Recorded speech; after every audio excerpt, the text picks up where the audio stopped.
Boa noite, irmãs e irmãos. Estamos reunidos mais uma vez, dia 17 de agosto, para a gente estudar o livro de Juízes, sob o tema Fé para Tempos de Crise. O contexto é uma iniciativa das igrejas presbiterianas Cidade Satélite de Natal e Igreja Presbiteriana de Tatuí. Nós estamos aqui com o pastor Rafael, lá de Cidade Satélite, pastor Lucas de Tatuí, eu também, e irmãos das nossas duas comunidades e outros mais que estão aqui com a gente, que estão chegando, são todos muito bem-vindos. Hoje a gente continua, então, o livro de Juízes, e a gente vai dar uma olhada em dois capítulos, capítulos 4 e 5, que são capítulos que trazem a mesma temática, portanto, então a gente analisa esses dois textos. Eu vou colocar aqui os slides, os PPTs, e aí a gente vai conversando.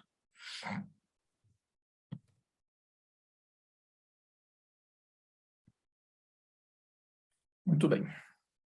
Se travar, gente, vocês me avisam, por favor, que eu estou já no primeiro slide com o texto bíblico. Então, nós estamos aí trabalhando os capítulos 4 e 5, como disse, e introdutoriamente a gente pode pegar o penúltimo versículo do capítulo 3, que diz: Assim foi Moabe subjugado naquele dia sob o poder de Israel, e a terra ficou em paz 80 anos. E os 3 primeiros versículos do capítulo 4, que ambientam o que vai transcorrer nesses 2 capítulos.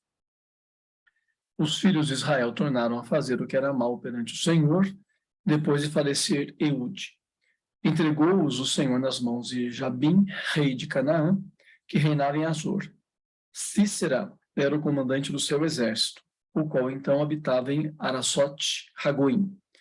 Clamaram os filhos de Israel ao Senhor, porquanto Jabim tinha 900 carros de ferro, e por 20 anos oprimia duramente os filhos de Israel.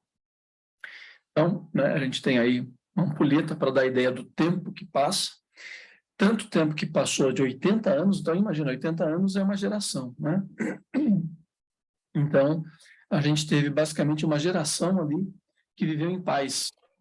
Muito provavelmente gente que nasceu e morreu sem ver alguma situação mais séria de embate militar. Passados 80 anos, aí surge, como diz o texto, o pecado, né, expresso nessa frase típica do livro de Juízes. Os filhos de Israel fizeram o que era mal perante o Senhor. Então, o pecado, em decorrência do pecado, vem a opressão, versículo 3, eles foram por 20 anos oprimidos duramente por esse rei de Canaã. Então, depois de 80 anos de paz, agora vem 20 anos de opressão. E, por decorrência, o povo clamaram os filhos de Israel ao Senhor. Então, esse já é, se não me engano, a terceira vez que a gente vê esse ciclo, né, de paz, depois de pecado, Deus levantando opressores, trazendo opressão ao povo, por decorrência o povo clamando, e Deus levantando um juiz para libertá-los, e depois para um novo ciclo.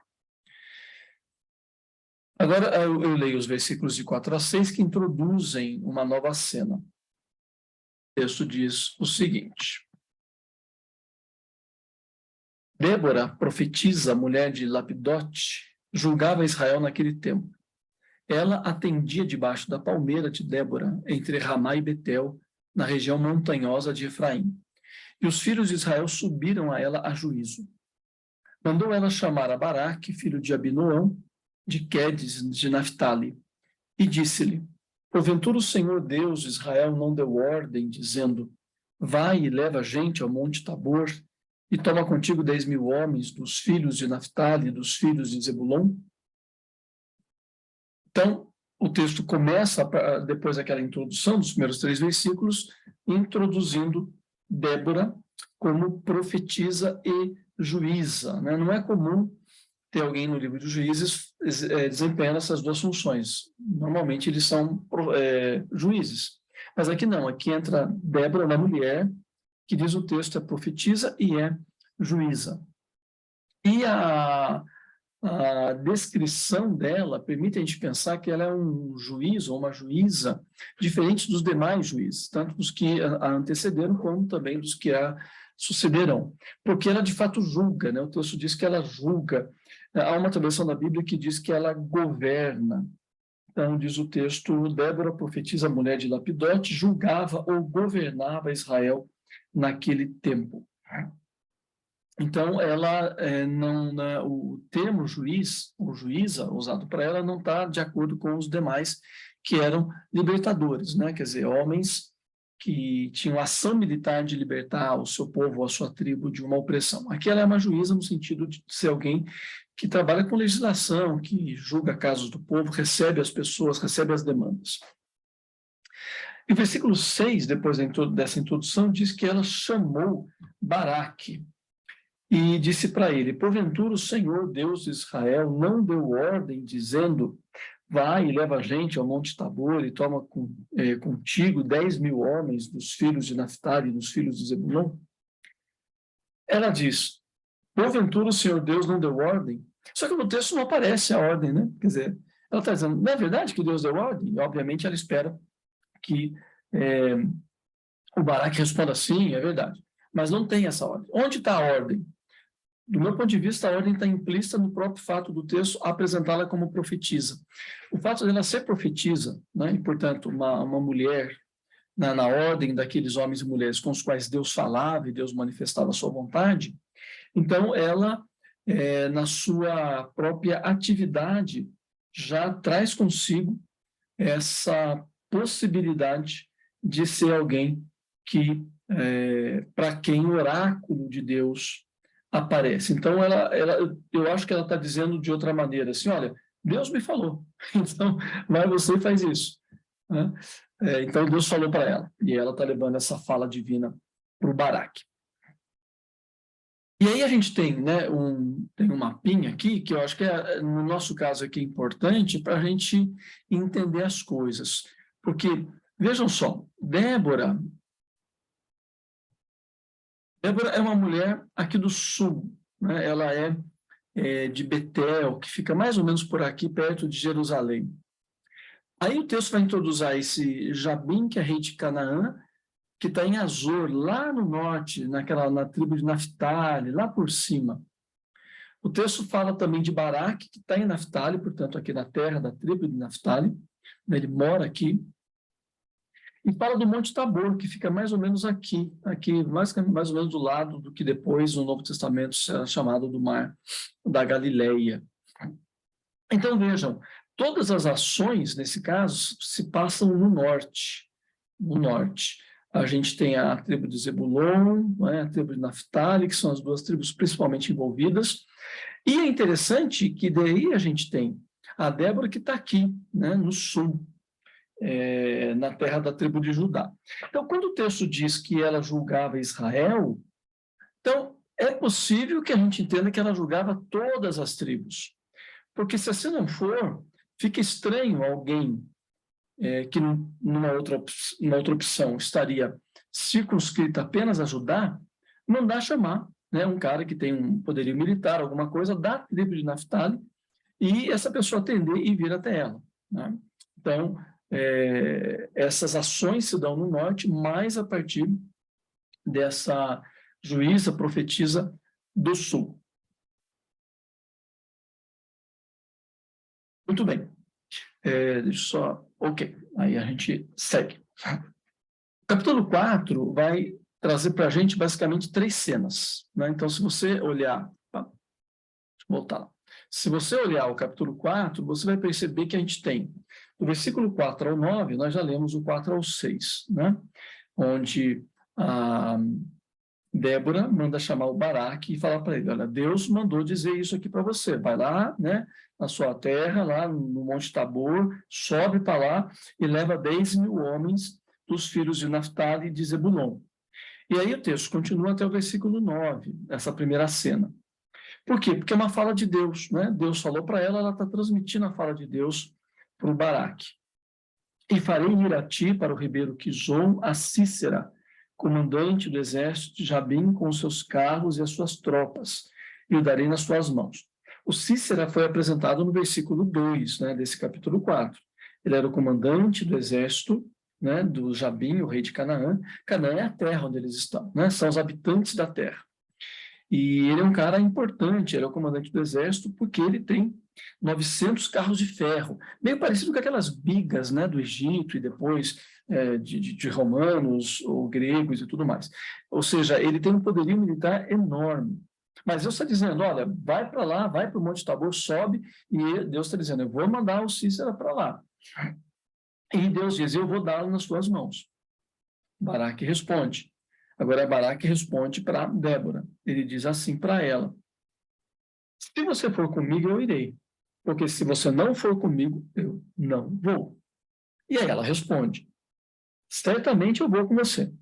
Porém, não será tua a honra da investida que empreendes, pois as mãos de uma mulher o Senhor entregará a Cícera. As mãos de uma mulher o Senhor vai entregar esse né, comandante aí super poderoso. Não se fala quem é essa mulher. A gente pode até inicialmente pensar que é ela própria, né, Débora, mas não é a Débora, é uma outra mulher. E aí o versículo 9 termina dizendo, saiu Débora e se foi com Baraque para Quedes. Então, a primeira cena é a cena que apresenta o planejamento, a fala divina e Deus dizendo o que era para fazer. E a gente tem, de um modo central aqui, né, Débora transmitindo para Baraque a fala de Deus e o próprio Baraque reagindo à fala da Débora. Na segunda cena, a gente tem no versículo 10 ao 16. Então Baraque convocou a Zebulon, a Naftali, em Quedes, as duas tribos lá do norte, em Quedes, e com ele subiram 10.000 homens, e Débora também subiu com ele. Ora, Éber, queneu, se tinha apartado dos queneus, dos filhos de Obabe, sogro de Moisés, e havia armado as suas tendas até o carvalho de Zanamim, que está junto a Quedes. Anunciaram a Cícera que Baraque, filho de Abinuão, tinha subido ao Monte Tabor. Cícera convocou todos os seus carros, 900 carros de ferro, e todo o povo que estava com ele, de Azarote Raguim para o ribeiro Quizon. Então disse Débora a Baraque, dispõe-te, porque este é o dia em que o Senhor entregou a Cícera nas tuas mãos. Porventura o Senhor não saiu adiante de ti? Baraque, pois, desceu do Monte Tabor 10.000 homens após ele. E o Senhor derrotou a Cícera e todos os seus carros e a todo o seu exército a fio de espada diante de Baraque. E Cícera saltou do carro e fugiu a pé. Mas Baraque perseguiu os carros e os exércitos até Hazarote Raguim. E todo o exército de Cícera caiu a fio de espada, sem escapar nem sequer um. Então agora a gente tem a segunda cena. E a segunda cena é muitíssimo parecida com a primeira, porque ela traz de novo Débora, Baraque, mas introduz a Cícera, o general. Basicamente a repetição da primeira cena. Só que agora, se na primeira você tinha uma fala de Deus através da Débora para o Baraque, e a descrição do que iria e o planejamento, agora do versículo 10 ao 16, você tem os acontecimentos. Você tem o desdobramento daquilo que foi dito aconteceria. Deus disse que iria acontecer, e agora do 10 ao 16, de fato, acontece. E depois do 4, 17 ao 24, nós temos a morte de Cícera através das mãos de Jael. Então, agora a gente tem Jael, né, uma mulher, e Cícera, né, a Jael que mata o Cícera. E aí que eu estou destacando, gente, é que a gente tem aí um protagonismo feminino. Então, na primeira cena, na Débora, que é a juíza que não só julga o povo, mas que é uma profetisa que traz essa profecia e que insta e ordena para o Baraque para que ele reúna 10.000 homens, vão para o norte e preparem lá como que uma armadilha para as tropas aí desse rei de Canaã. Então, Débora, muitíssimo importante. Débora que vai, né, com Baraque, a pedido dele, vai ao campo de batalha. E na última cena, na terceira cena, já é uma mulher que aparece, que é mulher aqui, né, que é dito aqui de Éber, versículo 11, entra o versículo 11 meio solto, mas depois na terceira cena, esse versículo 11 tem a razão de ser, ela é mulher de Éber. E que, então, essa Jael mata o Cícera. Então eu vou passar para a terceira cena. né? E aí tem uma imagem até meio, né, meio violenta aí, né, que tenta ilustrar como é que foi a morte aí, né, do Cícera pela Jael. Então, nessa terceira cena que eu vou ler, a ênfase está na morte de Cícera. Porém, Cícera, né, então o deserto de Cícera foi derrotado, mas esse cara fugiu a pé para a tenda de Jael, mulher de Éber. Então, lá o versículo 11, Éber, o queneu. Tá. Porquanto havia paz entre Jabim, né, o rei de Canaã, o chefe do Cícera, havia paz entre Jabim, rei de Azor, e a casa de Éber, queneu.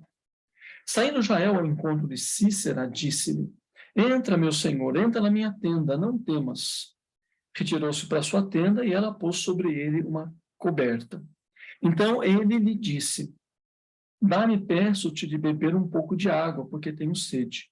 Ela abriu o odre de leite e deu-lhe de beber e o cobriu. Então, aqui ela exerce a hospitalidade bem na tradição, né, das casas orientais. Então, alguém que pede hospedagem tem que necessariamente ser recebido, ser cuidado, alimentado, protegido, etc. Ainda mais porque eles eram conhecidos. Então, ela acolhe esse homem em fuga. E aí o versículo 20, aí o Cícera diz para Jael, ele disse mais, ponte à porta da tenda, e a dizer que se vier alguém te perguntar, há aqui alguém? Você responde, não. Então, Jael, mulher de Éber, tomou uma estaca da tenda e lançou mão de um martelo e foi-se mansamente a ele. E lhe cravou a estaca na fonte, de sorte que penetrou na terra, estando ele em profundo sono e muito exausto. E assim morreu. Olha, né, que coisa impressionante, né? Eu estou lembrando que o pastor Rafael falou lá no primeiro estudo que ele deu, né, que Juízes é um negócio pesadíssimo, né? Eu não sei como é que a gente contaria para criança essa história, espero que não se conte, né? Porque essa é uma história meio proibido para menores de 18 anos. Então, ela, dentro da tradição, recebe o Cícera na sua tenda, era o que se esperava, mas contra toda a tradição, de um modo totalmente inesperado, né? Ela pega, então, uma estaca da tenda e crava na fronte, na fonte, né? Crava na fonte, na lateral da cabeça do Cícera, né? E o texto diz que a, a, essa madeira, né? Esse instrumento aí entra a ponto de penetrar no chão. Essa imagem não mostra isso, mas a ideia é que ele está com a cabeça num travesseiro diretamente no chão e que esse instrumento pontiagudo atravessa totalmente sua cabeça e não encravar-se na terra, que é horrível, né? E aí eu estou lembrando que essa descrição é muito parecida com a cena lá do Eude. Eude é um homem, ela é uma mulher, Jael. Mas há toda uma trama, né? Um jogo de expectativa que não se cumpre, de coisas que não se espera que acontecem, é todo um jogo de engano, né? O Eude que engana lá o rei, e aqui também a Jael que engana Cícera, e ambos trazem a morte de modo totalmente inesperado. E cumpre-se a profecia do versículo 9. Lembrem-se lá no versículo 9, quando a Débora fala com Baraque, né? Ela diz para ele, olha, eu vou com você, o que você está pedindo, eu vou com você. Mas você não terá honra no que você está fazendo, ou seja, né, em ir para a batalha. Porque Deus vai entregar as mãos de uma mulher, o Cícera. E entregou de fato, né? Deus entregou esse general nas mãos da Jael, essa mulher que parecia ser tão, né, inofensiva, tão tranquila, tão pacífica, né? Então, vejam só, ele morreu. E eis que, perseguindo Baraque a Cícera, Jael lhe sai ao encontro, e isso é bastante interessante, né? Porque no versículo 18, a Jael também sai ao encontro de Cícera. Então, Jael sai ao encontro de Cícera, agora ela sai ao encontro de Baraque. E sai ao encontro e diz para o Baraque, vem, eu vou te mostrar o homem que você procura. O Baraque segue, né, a Jael, e eis que Cícera está morto com uma estaca na fonte. E aí o texto vai terminar dizendo assim, Deus, naquele dia, humilhou a Jabim, rei de Canaã, diante dos filhos de Israel. E cada vez mais a mão dos filhos de Israel prevalecia contra Jabim, rei de Canaã, até que o exterminaram. Então, né, vem agora paz a partir da ameaça que é vencida. E vem, então, daí o capítulo 5, que na Bíblia de vocês deve estar no subtítulo o Cântico de Débora. Mas quando você lê, por isso que eu pus aí em amarelo, em destaque. Quando você lê logo o primeiro versículo, diz ali, naquele dia cantaram Débora e Baraque. Então, é um cântico de Débora e Baraque. De fato, não aparece a voz do Baraque, aparece a voz da Débora, mas não deixa de ser, pelo próprio texto, né, um cântico que ambos teriam cantado. Eu não vou entrar em detalhes, senão a gente tomaria muito tempo aqui, mas alguns elementos são importantes da gente destacar. Um deles é que é um cântico de vitória, de alegria, exaltação por terem vencido, né, o inimigo, e é um canto que exalta as tribos que participaram da batalha. Então, vejam aí versículos 14 e 15. De Efraim, cujas raízes estão na antiga região de Amaleque, desceram guerreiros. Depois de ti, ó Débora, seguiu Benjamim com os seus povos. De Maquir desceram comandantes, e de Zebulon os que levam a vara de comando. Também os príncipes de Sacar foram com Débora. E Sacar seguiu a Baraque, em cujas pegadas foi enviado para o vale. E também versículo 18. Zebulon é povo que expôs a sua vida à morte, como também Naftali, nas alturas do campo. Então, ele exalta as tribos que participaram da batalha, que foram com Baraque. Mas, né, ele questiona e censura as tribos que não foram no cântico. Então, vejam os versículos 16 e 17. Final do 15, 16 e 17. Então, entre as facções de Rúben, houve grande discussão. Porque ficaste entre os currais para ouvires a flauta? Entre as facções de Rúben houve grande discussão. Gileade ficou da além do Jordão. E Dan, por que se deteve junto a seus navios? Aser se assentou nas costas do mar e repousou nas suas baías. Né? Então, teve tribos que falaram, isso não é com a gente, né? Pode ir, vão lá, Deus abençoe, mas não é conosco esse negócio aí de lutar, não, né? Estamos fora disso. E aí é muito significativo o cântico, né? Não apenas exalta a vitória, a Débora, etc., mas como também dá um puxão de orelha e faz o registro, né? Isso também é muito importante dizer. Faz o registro histórico de quem foi, quem merece, então, exaltação, e quem não foi, né? Que fique registrado na história as tribos que não foram. E exalta, né, também Débora e Jael, exalta as duas mulheres. Vejam aí o versículo 7, por exemplo. Ficaram desertas as aldeias em Israel, repousaram, até que eu, Débora, me levantei. Levantei-me por mãe em Israel. Né? Então, aí a Débora, né, falando em primeira pessoa, dizendo, estava todo mundo com medo, mas eu me levantei, eu fui lá. E a exaltação a Jael, versículo 24, e seguintes. Bendita seja sobre as mulheres Jael, mulher de Éber, o queneu. Bendita seja sobre as mulheres que vivem em tendas. Água pediu ele, leite lhe deu ela. Em taça de príncipes lhe ofereceu nata. A estaca estendeu a mão, e ao maço dos trabalhadores à direita. E deu o golpe em Cícera, rachou-lhe a cabeça, furou e traspassou-lhe as fontes. Então, ela é exaltada por esse ato de heroísmo, né, diante dessa situação, né, e de extrema, né, muitíssima coragem. Vai que o homem acorda quando ela vai fazer, claro, o cara pega e mata. Então, tanto Débora quanto Jael são exaltadas. E aqui uma questão que eu acho que vale a pena a gente tentar pensar, por que né, então, esses dois capítulos que, enfim, apresentam basicamente a mesma questão, a mesma situação, por que dois capítulos tratando da mesma coisa, né? Um em prosa e outro em poesia. Um é prosa, né, a história é contada, e outro é poema, né, poesia. Então, eu tenho a minha hipótese aí, vocês depois podem, né, comentar de vocês. Por que tem dois textos diferentes, né, em formatos diferentes? Eu acho que porque o capítulo 4, por ser prosa, por ser uma narrativa que está contando história, ela quer mostrar os desdobramentos, as conexões, causas e efeitos, acertos e erros, quem acertou, quem errou, quem é responsável pelo quê, o que se deu. Então, essas concatenações, essas coordenações, né, elas aparecem na prosa. A prosa é boa para mostrar isso, né? Mostrar como as coisas vão se desenvolvendo e permitindo que a gente chegue a conclusões. Já a poesia, do meu ponto de vista, vai apresentar as consequências do que aconteceu. Então, a poesia não cria nada de novo.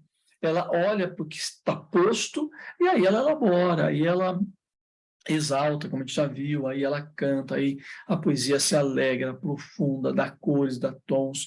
Então, a poesia, nesse caso, está trabalhando com as consequências daqueles atos. Pode ser a tristeza, né? Tristeza em função de tribos não se unirem a outros irmãos, mas, obviamente, e muito mais é a alegria, né? A alegria de poder ter sido instrumento de Deus, a alegria por vencer o inimigo poderoso, com 900 carros de ferro, a alegria por esses instrumentos serem mulheres, o que não era comum, Débora e Jael. Então, eu acho que isso justifica um pouco porque a gente tem prosa e poesia falando dos mesmos fatos, dos mesmos eventos. Muito bem, aí eu já vou partindo para uma conclusão, né, e para a gente abrir para trocarmos ideias e conversarmos. Uma delas é que é muito forte nesse texto, dentro do livro de Juízes, a apresentação, né, de um juiz, só que o juiz não é Baraque, né, é uma juíza, a juíza Débora. Só que o Baraque é o cara militar, então ele faz as vezes do juiz. Só que o Baraque é humilhado, né, porque ele é o cara que não faz o que deveria ter feito, como deveria ter feito.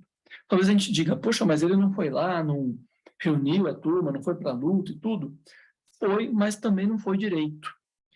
Quando o Baraque chega e fala para Débora, olha, se você não for comigo, eu não vou, a hipótese interpretativa aqui é a seguinte, ele entende que a Débora não é apenas o oráculo, a boca pela qual Deus fala, ele entende que Débora é, em si, a presença de Deus.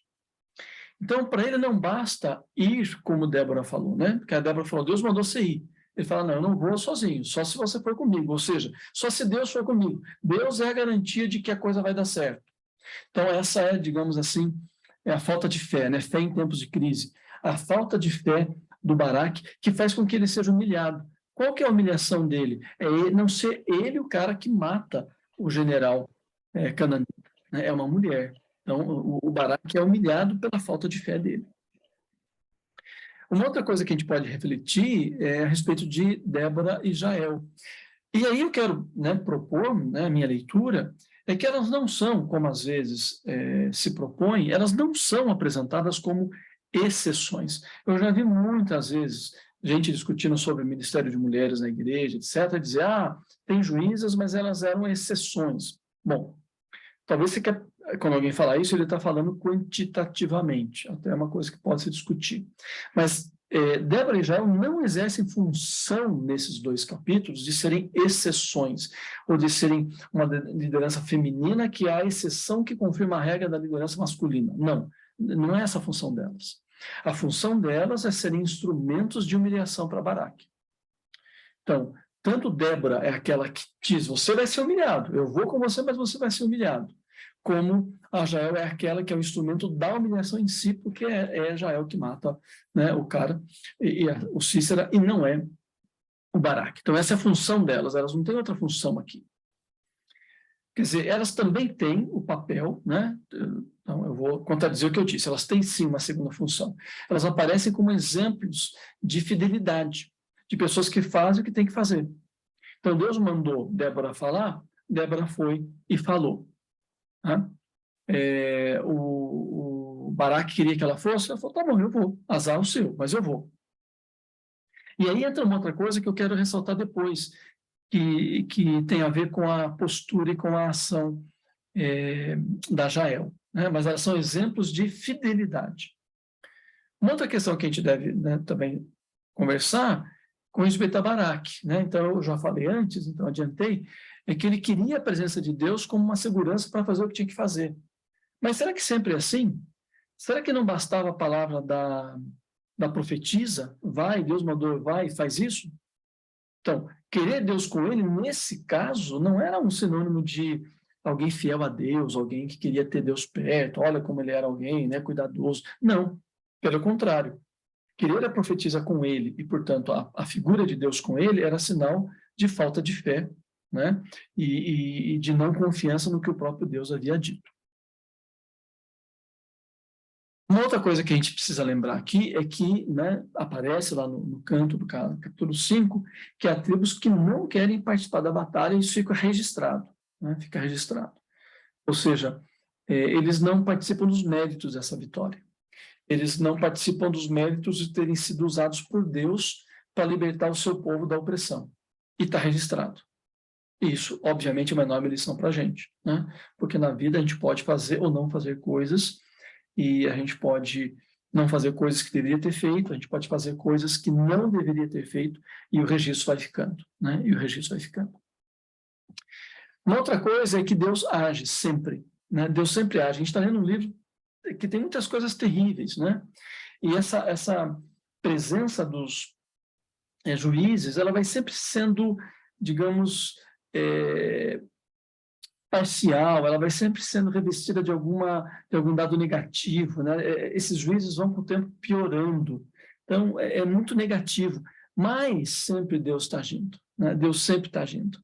Então, tem a profeta, a profetisa, tem a vitória, tem a libertação da opressão, Deus está sempre agindo. E Deus age mesmo quando ele não fala exatamente o que ele quer. E é isso que eu queria falar da Jael. Porque se para Débora Deus fala exatamente o que ele quer, então essa é a vontade de Deus, eu quero que faça isso, e o Baraque não aceita exatamente essa fala, né? Mas às vezes Deus fala exatamente o que ele quer. Então, o que a gente tem que fazer? Fazer o que Deus falou que quer que faça. Mas às vezes Deus não fala o que ele quer que faça. E é o caso de Jael, não teve a Débora falando para Jael, você precisa matar o cara, não teve ninguém. Ela tomou a iniciativa. Ela viu que o cara entrou lá, ela resolveu ir lá e matar o Cícero. Por quê? Provavelmente ela deve ter visto a batalha, ouvido da batalha, chegou ao conhecimento dela o que estava acontecendo, e quando aquele homem aparece pedindo, né, guarida na tenda dela, ela entende que é a função dela como uma serva de Yahvé, como alguém que pertence ao povo de Deus, é a função dela, né, terminar o serviço que o Baraque não tinha terminado. Não precisou Deus falar com ela. E, né, gente, vamos pensar, na grande parte das vezes acontece isso com a gente, né? Dificilmente Deus chega para a gente e fala, eu quero que você faça isso. Na grande maior parte das vezes, a gente conclui que é assim. Né? Porque nem sempre a Escritura é tão específica para dizer exatamente uma coisa. O que a Escritura, o que a Bíblia diz são princípios gerais para conduzir nossa vida. Mas aí, a responsabilidade da ação é nossa, como a Jael. E sempre tem risco, claro que sempre tem risco. Né? Bom, e uma última reflexão é que Deus continua ouvindo o clamor de seu povo. Deus sempre ouve o clamor do seu povo, por mais que peque. Então, o livro de Juízes, ele tem esse lado todo ruim, negativo, mas ele tem esse lado tão lindo, tão belo, que essa página que se vira, e toda página que se vira, sempre Deus está lá. O povo pode fazer o que fizer, mas se o povo clamar, Deus vem em socorro. Sempre, sempre, sempre. Né? Seja lá em Israel, seja para nós. Sempre que a gente clamar, independente do que tenhamos feito, sempre que a gente clamar, Deus virá em nosso socorro. E aqui eu paro, então, de compartilhar os PPTs para a gente bater papo. Vou parar também a gravação agora, né? E a gente, então, passa a palavra